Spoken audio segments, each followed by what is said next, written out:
whispers in the deep dark night. Welcome to the AI Riff, where we cut through the noise and break down the top AI stories of the week with real talk and real relevance. No hype, no fluff, just a vendor-agnostic take on what's actually shaping your world today. Whether you're in tech, lending, or just trying to make sense of the headlines, we're here to separate the wheat from the chaff and the facts from the fiction. Now let's get this started with your hosts, Mario Diabenedetto, Rob Katz, and me, Kyle Myers. We hope you enjoy this episode of the AI Riff.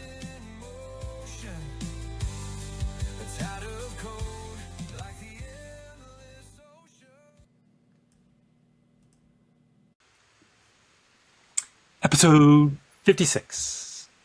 So Mario, what's cool about 56? I have no idea. I Lawrence didn't have to Taylor. research it. Lawrence Taylor, New York Giants. Oh There you yeah, go. LT. I think even as an Eagles fan, I can say As a good. Redskin fan, that Monday Night Football where he snapped Joe Theismann's leg is forever embedded. Yeah.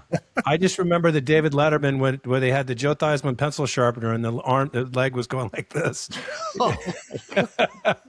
It was so funny. David Letterman was funny. Yeah. Yes. Anyway, so you posed a question on our last episode. Yeah. So we decided to pick up on the question, which is, and I'm going to shorten the time horizon.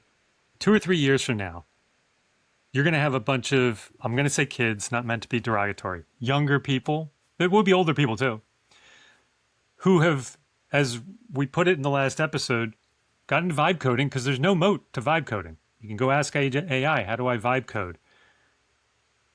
As an employer, as somebody who, works in corporate America, whoever you are out there, like, how are people's lives going to change? If, I'll say one, if you are one of those people, and two, if you aren't one of those people. Like, if you're one of these people who, so, and I did do a quick ChatGPT or, I don't know, ChatGPT on it, right? And it's kind of like, okay, so you're going to have a bunch of people who, I'm going to show how old we all are, right? When we had to memorize phone numbers and we had to know when to dial 1 for the area code. And we had to, like, there's a whole set of things that people younger than us would be like, what? That makes no sense. So imagine a world where you have people who are like, why would you write code yourself? Or why would you go buy software instead of just go spend Yeah, I think that's better. I want to separate those two because the buying software is a whole thing I want to get into. That is I think it's like an investment opportunity, honestly, right? That anybody could invest in the future, but we'll get there. That's a teaser, Right. So what's it look like? Like, are you salivating because these people are going to come out and they're going to be able to create great things just because they all know how to vibe code, or are they all going to hate doing other work because all they want to do is vibe code? Is it going to be like music? Like, Well, who's going to make the flying car? Vibe coding, man. This is 2 years out. I mean, who's going to make the flying car? Who's going to? How, you think we'll have a flying car in 2 years? I mean, this is kind of like the question. There already is one. There is I know. one. I know, but you can't. It's not licensed. You can't license it. How do you, like? Yeah, I mean, okay. I was gonna go off on a big tangent, but I can't go there. The drones alone. What airspace are they allowed to fly in? They got reserved for small planes. They got reserves for big jet airline. It got all these things. I'm getting whiplash. That all of a sudden you got cars that are going to be flying. Can you imagine how many collisions? And then when you collide, you drop like 300 feet. Like it doesn't just come down easy. You're in trouble. You're dead. The airbag business will boom. There you go. The air bubble. Yeah, it just explodes around you and bounces. So I'm gonna bring us back here to tomorrow. Thank you, and Rob. I'm gonna tangent a little bit and just not focus on the vibe coding. I'm gonna take it one step even in a different direction. Back in the day, we had to learn math longhand, and then there were calculators. And the teacher's line was, well, you're not always going to have a calculator in your pockets. You have to learn how to do this. Well, now we all have calculators in our pockets all the time, right? So bringing that analogy forward, why does anybody have to know how to write anymore? Right? Like if every application has a I found out that the name of the icon is called a sparkle, but it has the sparkle that you can click and trigger the AI to go suggest and write your content for you. And then you can edit it, right? You always have final word of what's there, but our kids who are growing up now in this day and age where the Gmails are being written for you, there's prompting of everything, not prompting, but there's the guessing of what you want your content to be for everything. Why is anyone going to take the time to write? Right? Well, yeah, I mean, it'll be a you're hobby. look at the job search.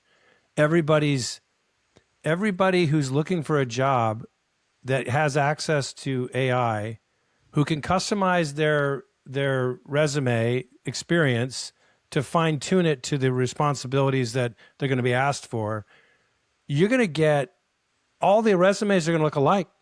How do you decide?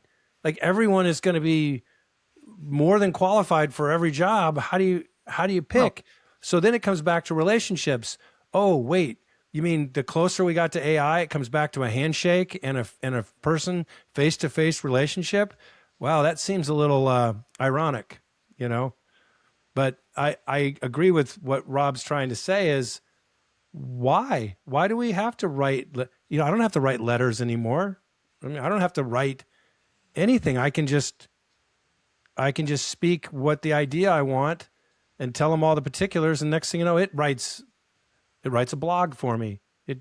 Claude writes its own blog, you know? Why can't I just create a Kyle agent that writes its own blog every morning? I can. Well, you're starting to sound like Rob. Yeah. I like Rob. This is a good future. I think Rob and I are going to have it's going to be great in 2 years, right, Rob? I think it comes down to the creativity again, as I referenced in the last episode, right? Yes. Back to the right brain. And we've come full circle. Now you no longer have to be able to you don't need a whole team to do everything. You just need the idea, and then everything's at your fingertips. So right? is it liberating or is it constraining? Like, oh, if I want to write, I've forgotten how to write because nobody, it's no longer a thing. And so now I must use AI. Or is it liberating because I don't have to think about so many more things, right? There's so many things that are just like, I can just farm it out to AI and I can focus on something that is more creatively interesting or whatever, professionally interesting, whatever. It doesn't have to be creative, but something that's more personally interesting to me. So this brings me back to episode 27. And by the way, I just make up the episode numbers. I just noticed some episode we talked about in the past where we talked about artists and we talked about the pushback on AI by musicians and by graphical design artist people that are very, very threatened by what AI is capable of doing and doing to their industry. And I made the counterpoint of, I personally cannot paint. I don't enjoy it. I don't understand it. My brain isn't wired that way. Oh, but I can go to AI and have it give prompts that have it kick out these incredible artwork, visual, stunning things. So yes, it may be for the true natural artists, it may be something that they feel is a threat and or whatever, and takes away from it. But who does it open the door for to enjoy some artisticness when they don't have the technical capabilities on their own to be able to do it? So take that exact same idea to vibe coding, right? I've never written a line of software code in my life, and now I'm a software developer because I don't have to write a line of code, but I get my ideas out there and get this application built. So I think, Mario, the long answer is it's going to be a mix. Even for an individual person who may be, I paint with oil paints and I'm threatened by AI and I hate, AI generated artwork and stuff. But now I'm a vibe coder too, and I've never done that before. So you could have these split experiences. But let's talk about a mortgage company, right? And let's talk about a mortgage company 3-4 years from now. Is it the same mix? It's just that they happen to be vibe coders, like the same percent of people / brain power in the company goes to building technology, or is it more people in the company are now capable of just one-offing whatever they need because they have these vibe coding skills? Like, is it basically it's the same? It's just how you produce the software is different, but it's really the same mix. It's whatever percent of your overall work, or is there a reason to make it more or less? I think a lot of those questions are still to be answer. I think that's what half the industry is trying to figure out. Right. Yeah, Well, especially in see, a that's highly the thing, Ben. regulatory We figure compliance them out industry. and we tell everybody the answer. That's what we're here for. Yeah, I think I think the humans are long for the mortgage industry. Just what they do will be, their productivity will be increased because the menial stuff will be gone. A lot of the checking checkers will be gone. I think that you're still going to have, because of the complex, compliant, and regulatory environment, you're going to keep people that know if AI is hallucinating or not, or is it programmed correctly, and maybe it just missed that outlier. You're going to have those people on staff. There's got the human in the loop, because the business ultimately is responsible. And I don't know of any business who wants to hand their future over to a computer or software program, whether it was built by AI or human beings right now. Klarna. I would say real quick is that Klarna. we've been trying to do that in the mortgage industry for the last 10 years, is to eliminate the checkers and do all those things. And it still hasn't happened. Yeah. Right. Because as soon as they implement it, let's have someone check that. It's like, no, that was the point. You were supposed to pull someone out of that role. Yeah. So But- I'm gonna go ahead, Rob. No, Yeah. I kicked it. Are you done, Kyle? Sorry, I'm talking over you. I've kicked it. I've kicked that can. Yeah. Okay. So I think 2 years is a short horizon for an industry like mortgage banking to dramatically change how work is done because of these AI tools.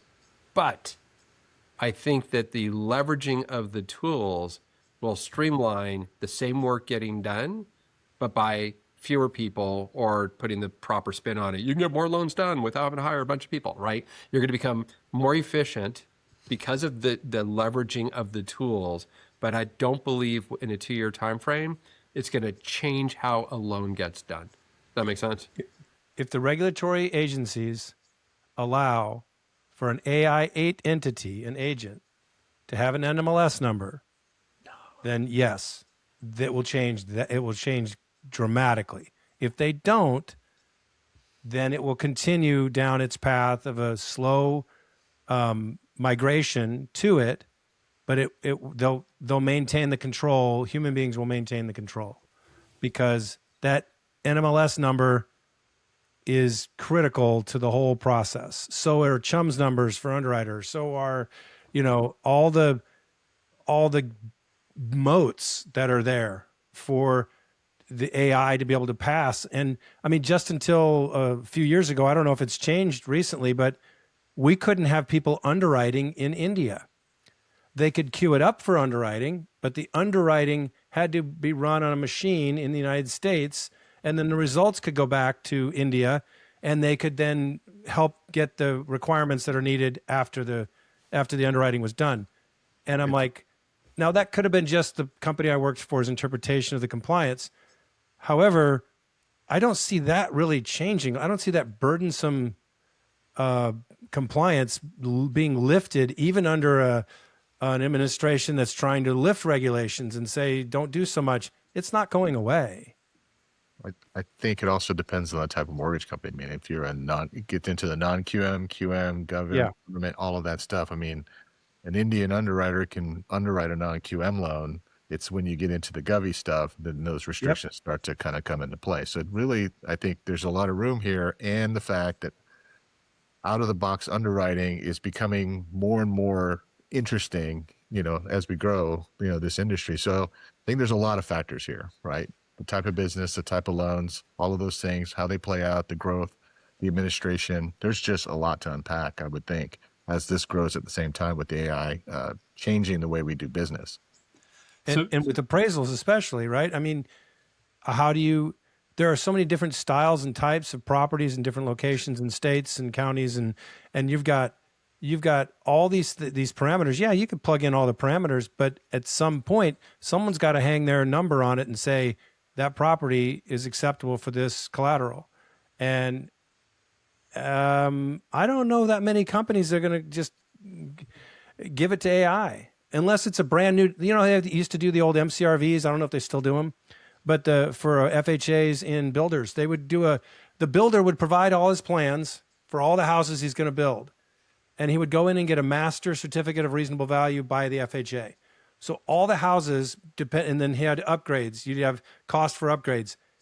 He had an appraisal for every house he was going to build in a 200 house subdivision, and it was already there. And then he would go in for an update to it whenever he wanted to raise prices. He would say, hey, listen, I can raise prices because of these have happened. But that's where you can possibly do that. AI could do that now, but not for a house that's previously owned by an individual and you have no idea what's going on with it or what's gone,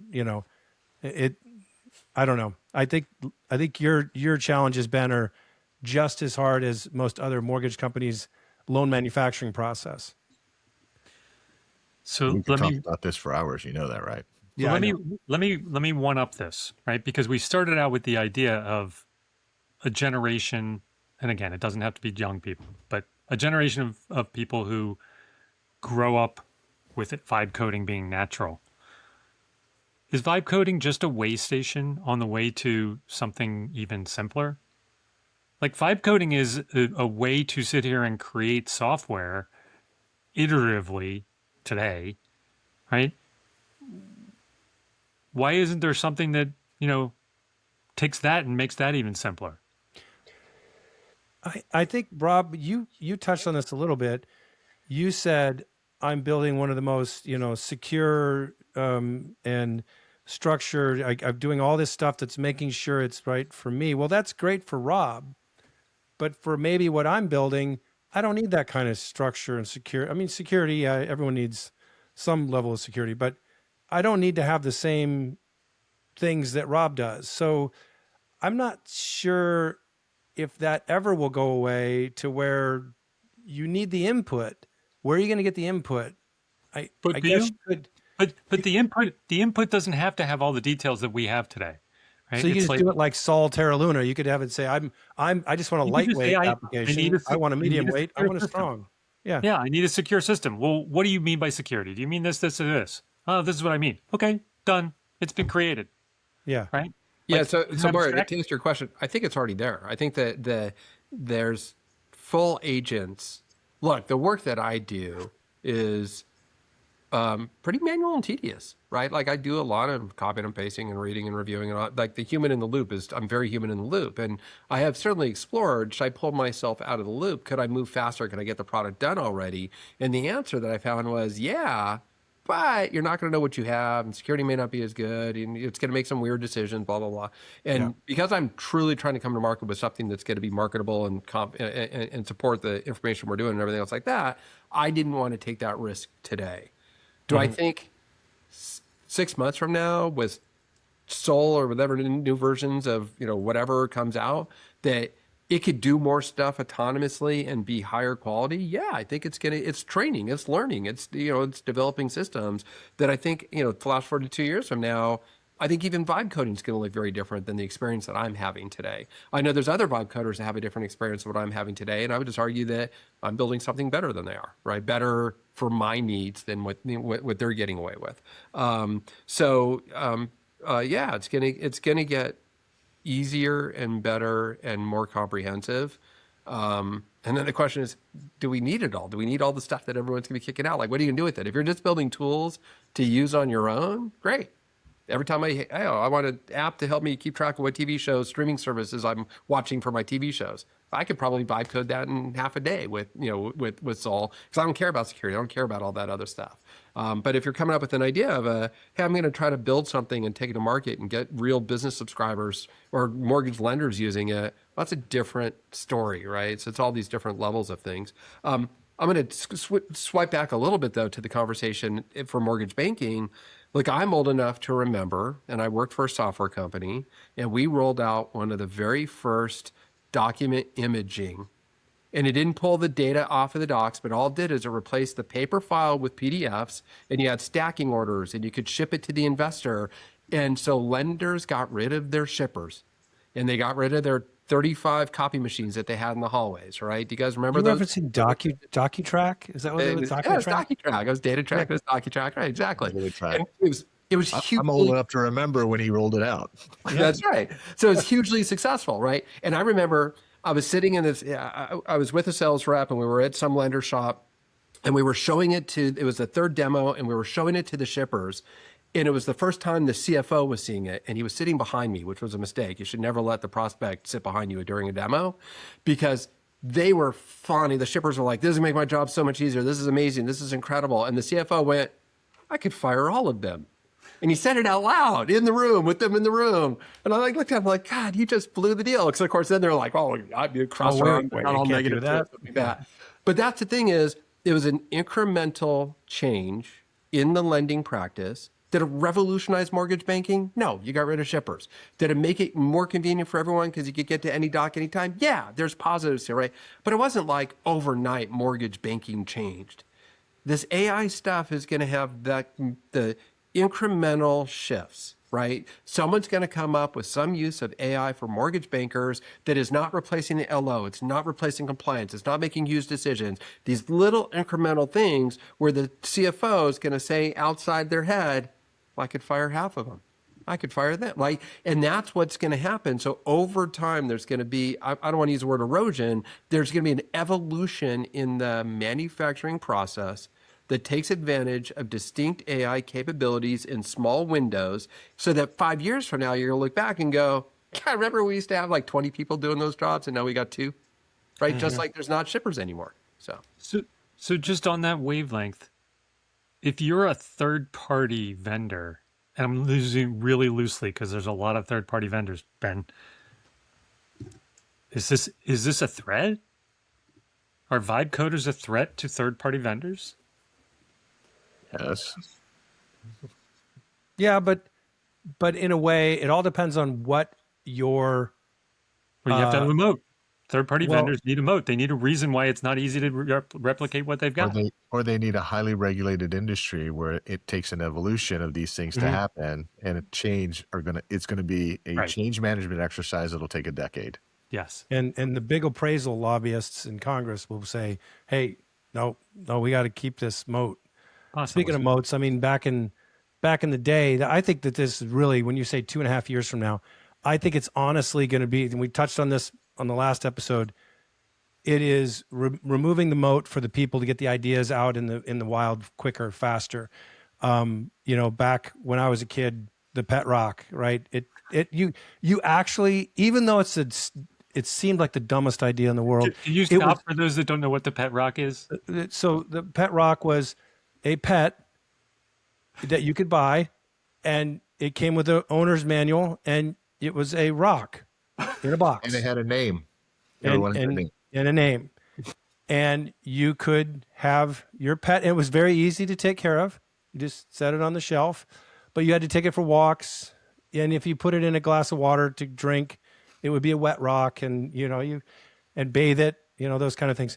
Anyway, so seems like the dumbest idea in the world. However, somebody made a bunch of money selling individual rocks for, at the time, I think it was like $2, $3, or $4, maybe $5 a piece. And they came in a nice box with a little card that said what they were. Well, the barrier to entry to that is huge. First of all, you got to find rocks, right? You got to find the right size rocks. You got to go and get boxes. But there's a lot of them. You're right, but you got to go get boxes. You got to build a marketing plan. You've got to get out there, because if someone just hears, oh, you can buy a pet rock, people, whatever. But you got to see the commercial, because the commercial was everything. Made kids go crazy. Mom, I want a pet rock, right? So all these things, that was a moat. One person did it, and then I don't know what came out after that. The Chia Pet probably came out after that. But it was a moment in time, but the guy made a ton of money in a moment in time. Whereas now you can take an idea with no moat. Literally, you can just start vibe coding. You can build it, get it done within weeks. If it's a simple product, months with it, if it's a more complex product, but you're not talking years to delivery. And if it's a new, fresh idea, you can get a prototype in front of, you just want to sell the idea, you can get a prototype in front of an investor quickly, very quickly. And I just think in 2 years, it will be, you remember when the internet first came out and you were looking for internet URLs and you could get the ones you wanted, right? And then all of a sudden, every time you wanted to go to get a cooler URL, it was already purchased by someone, right? It was already thought of. And you're like, dang it, I should have thought of that earlier. It's like all these ideas that people are thinking of right now are going to become to fruition, and they're going to be able to get them out there. And it's going to be too late. They'll already have the idea out there. And now whether they do it right and they fail or not, I don't know. But So Kyle, I hate to break it to you, but I own KyleMyers.com. If dang you want it, I it, knew it talk to was me you. offline. I'll sell it to you. So I knew it was you're you, saying Rob. it's the end of venture capitalists, or is it Yeah. the beginning of venture capitalists? well, so I want Well, to do a slight. little guy. I want to just make a big fork distinction before we go down that path. If you want to, your question was, are third-party vendors at risk? And I think my answer is, if let's keep it in mortgage banking. If the banker wants functionality for themselves, and they don't want to go license it from third-party vendor, they just want to go build it themselves, high risk. If on the other side, some vibe coder or a Kentucky Fried Chicken wants to come up with an app and go sell it and think that they're going to make money, oh my God, is sales or marketing hard? Like nobody knows just how unbelievably expensive and hard it is to go take a product to market. And Kyle, you touched on a little bit with your pet rock stuff. So the answer is the third-party vendors, I think, are at risk by the lenders who see the opportunity to reduce cost by building their own in-house tool to not have to pay the third-party vendor. Is a third-party vendor at risk because Mary from KFC is going to come to market with a competitive product? That's just sales and marketing, man. Right. Right. I agree with you, Rob. You guys want an exit question? Sure. All right. 2 years. I'm going back to my original timeline. 2 years from now, is vibe coding an actual job? Like that's your job. I'm a vibe coder. And is it a good paying job?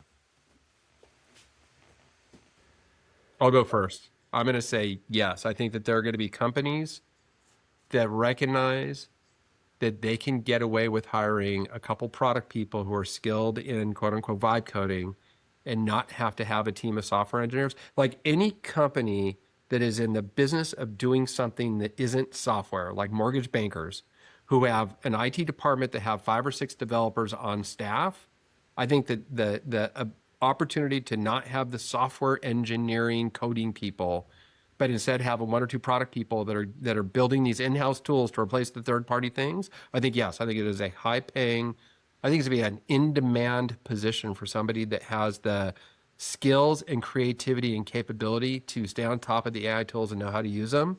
I think that's going to be big. I think in the software world, if I'm a software company, I think that I'm going to have software engineers that are leveraging the tools to be way more productive. But I do believe there will still be a separation of the product person, the creative person, and the people who are actually generating the code.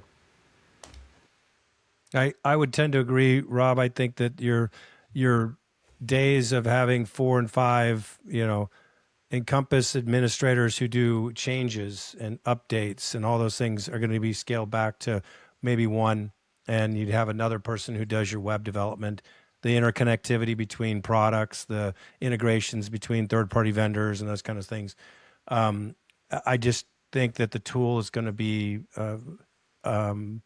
within the next 2 years, definitely, you'll have that position, someone who is a vibe coder that does this. I don't know if they'll call him a vibe coder, but he will be vibe coding as part of his job. But I would say then it's high paying at the time because you just saved the company all this money on all these higher paid people. But over time, that income growth will not happen. It will slowly become more and more pedestrian in the sense that everyone's going to have that skill and you're replaceable. So What do you think, Ben? I think that the real market opportunity is the change management guys who introduced the vibe coders to all the Right. to all the businesses Great thought. and figuring out how to make it all work and deal with all the politics that's going to happen, because the Encompass administrators are not going to be giving up that easily and all of that. So but to answer, I think I would agree with you. Back to my point from the last episode, it's the right brainers. You teach them this skill, they're going to rule the world, right? And they're going to have to partner with those change management guys so they can really enjoy the opportunity that's going to be set in front of them. So I'm gonna play the contrarian because it's fun. Shocker. Yeah. They're mind blown, Rob. he always does this. It's gonna be an entry level job. The 24-year-olds are gonna run circles around the rest of us because it's gonna be so innate and natural. They are gonna do it without thinking, and it's just gonna be, they'll have it for them. It'll be a good living, but for us, we'll be like, I can't believe you're doing all that for that amount of pay. As long as you can accept the errors that come out, because they're gonna miss stuff. Yeah, programmers don't make any errors today. Okay, got me there. But yeah.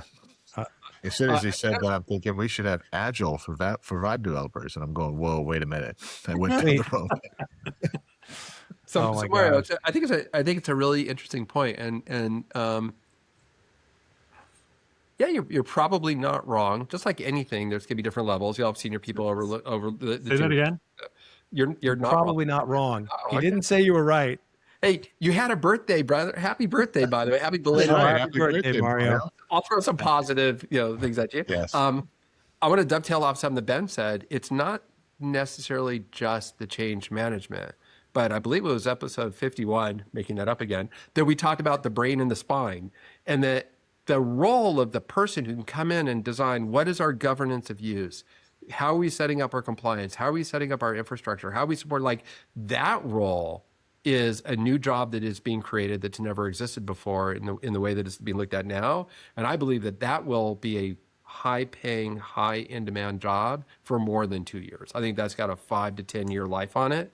The adoption and incorporation of these tools in a way that a business can take advantage of them safely and securely and in an optimal way, that is a brand new skill set that nobody has. So can we? And you cannot use the existing security officers. They will overkill it, and you will never get anything out the door and done. No change to change manage. So can we boil that down? Can we make that simpler? Because it's it used to be tell your kids learn to code or whatever. Like, get into my million years ago, my father just said, get into computers, right? Like, is it learn the psychology of how people interact with technology? Like, what is it that makes you would be a great basis to become one of these people if you were be a problem solver? Be a problem solver. Yeah, teach them to be creative. That's ChatGPT said the same thing. It said vibe coding is a way station. It's people who can think are going to be successful. I'm in big trouble. That's great. On that note, I think this dog is thoroughly walked. And again. I'm Kyle Myers. I'm Rob Katz. I'm Ben Sizemore. And I'm still Mario de Benedetto. And I missed the timing. And this has been the AI Riff. Wires hum like whispers in the deep dark night. Shadows dancing strange under neon light. Digits spinning fast like a gambler's hand. The clock chimes change, it's the new command. Oh, the future calls with a voice so clear. A melody of progress in every ear. No turning back, the wheels in motion. A tide of cold like the endless ocean. Binary prophets ride in fading streams. Data flows like rivers fueling all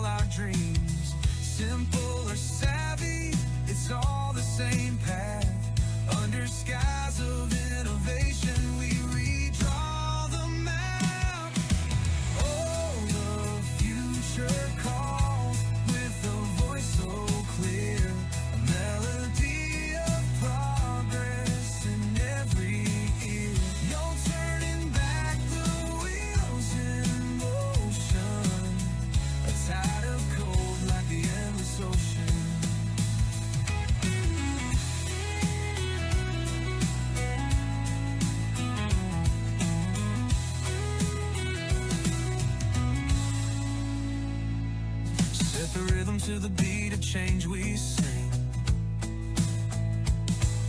Every click and hum a key that rings. A revolution, quiet, but it's vast.